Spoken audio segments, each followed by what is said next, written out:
Hello ছোট বন্ধুরা, তোমাদের সকলকে স্বাগত গল্প শুনি যিশুকে জানি চ্যানেলে, যেখানে আমরা বাইবেলের অনেক গল্প শুনবো খেলার মাধ্যমে, মজার মাধ্যমে। আর আজকের আমাদের গল্প দানিয়েল ও সেই সিংহের গুহা। এক সময় দানিয়েল নামে এক ব্যক্তি ছিল, আর সে ঈশ্বরকে খুব ভালোবাসত। দানিয়েল ঈশ্বরের উদ্দেশ্যে দিনে 3 বার প্রার্থনা করত। সেই দেশে একজন রাজা ছিলেন। দানিয়েল তার জন্য তার রাজসভায় কাজ করতেন।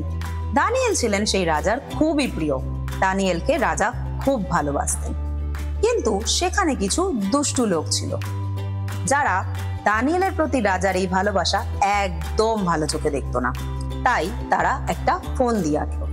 তারা রাজার কাছে গেল এবং রাজাকে বলল, রাজা ছাড়া রাজ্যের লোকজন যেন আর কোনো ঈশ্বরকে উপাসনা না করে, একমাত্র রাজার প্রশংসা করে, রাজাকেই প্রার্থনা দেয়। নইলে যে সেকেই কাজ করবে না তাকে সিংহের গুহায় ফেলে দেওয়া হবে। রাজা মনে করলেন এটি ঠিক এবং তিনি একটি নিয়ম জারি করলেন এবং তার 2 সেনাধ্যক্ষকে বললেন তারা যেন দেশের বিভিন্ন অঞ্চলে যায় এবং এই খবর ছড়িয়ে দেয়। এই খবর শোনার পরে সেই 2জন দুষ্টু লোক অপেক্ষা করে রইল দানিয়েলের বাড়ির সামনে। এর পরের দিন দানিয়েল আবার নিজের ঈশ্বরের উদ্দেশ্যে প্রার্থনা শুরু করলো। সেই 2জন দুষ্টু লোক সেটা দেখলো এবং এসে সেনাধ্যক্ষদের জানালো। তারপর সেনাধ্যক্ষরা রাজার কথা মতো দানিয়েলের বাড়িতে গেল এবং তাকে রাজসভায় ধরে নিয়ে এলো। রাজা সেই দেখে খুবই দুঃখ পেলেন। তিনি সব ব্যাপারটি বুঝতে পারলেন, কিন্তু তার নিজের করা নিয়মের অনুযায়ী তিনি দানিয়েলকে সিংহের গুহায় নিক্ষেপ করার আদেশ দিলেন। এরপর রাজার সেনাধ্যক্ষরা দানিয়েলকে নিয়ে সিংহের গুহার সামনে উপস্থিত হলো। রাজাও সেখানে উপস্থিত ছিলেন এবং রাজা দানিয়েলকে বললেন, তোমার বিশ্বস্ততার উপরে আমার বিশ্বাস আছে এবং আমি বিশ্বাস করি তোমার ঈশ্বর তোমাকে রক্ষা করবেন।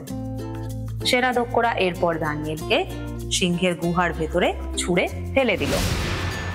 গুহার ভেতরে অনেকগুলো সিংহ ছিল। এখন বলো তো ছোট্ট বন্ধুরা, গুহার ভেতরে মোট কতগুলি সিংহ ছিল? এসো গুনে দেখি। 1 2 3 4 5। গুহার ভেতরে মোট 5টি সিংহ ছিল।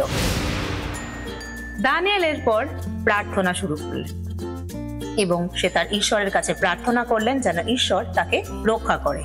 সেই সময় ঈশ্বর এক স্বর্গদূতকে সেখানে পাঠালেন এবং সেই স্বর্গদূত হিংস্র সিংহদের মুখ বন্ধ করে দিল। পরদিন সকালে রাজা গুহার বাইরে এলেন এবং চিন্তিত রাজা দানিয়েলকে ডাকলেন, দানিয়েল, দানিয়েল। দানিয়েল উত্তর করলো, হ্যাঁ। রাজা তাকে জিজ্ঞাসা করলো, তুমি ঠিক আছো? দানিয়েল বলল, আমার ঈশ্বর হিংস্র সিংহদের মুখ বন্ধ করেছে এবং আমি সুরক্ষিত রয়েছি। এরপর দানিয়েল বাইরে বেরিয়ে এলো এবং রাজা সবাইকে জানালেন দানিয়েলের ঈশ্বরই মহান এবং এখন থেকে রাজ্যের সকলে দানিয়েলের সেই মহান ঈশ্বরকেই উপাসনা করবে। রাজা আরো নির্দেশ দিলেন তার সেনাধ্যক্ষরা যেন সেই 2জন দুষ্ট লোককে সিংহের গুহায় ছুঁড়ে ফেলে দেয়। রাজার কথা মতো তারা তাদেরকে সিংহের গুহায় ছুঁড়ে ফেলে দিল। তাহলে ছোট্ট বন্ধুরা, তোমরা দেখলে দানিয়েল কিভাবে তার ঈশ্বরের উদ্দেশ্যে প্রার্থনা করত। দানিয়েল রোজ 3 বার ঈশ্বরের জন্য প্রার্থনা করত। ঠিক তেমনি প্রভু যিশু পিতা ঈশ্বরের ডান পাশে বসে সারা দিন রাত আমাদের সকলের জন্য প্রার্থনা করে চলেছে। ছোট বন্ধুরা, যদি তোমাদের আজকের গল্প ভালো লেগে থাকে তাহলে আমাদের চ্যানেলটিকে ফলো করো, লাইক করো এবং সাবস্ক্রাইব করো।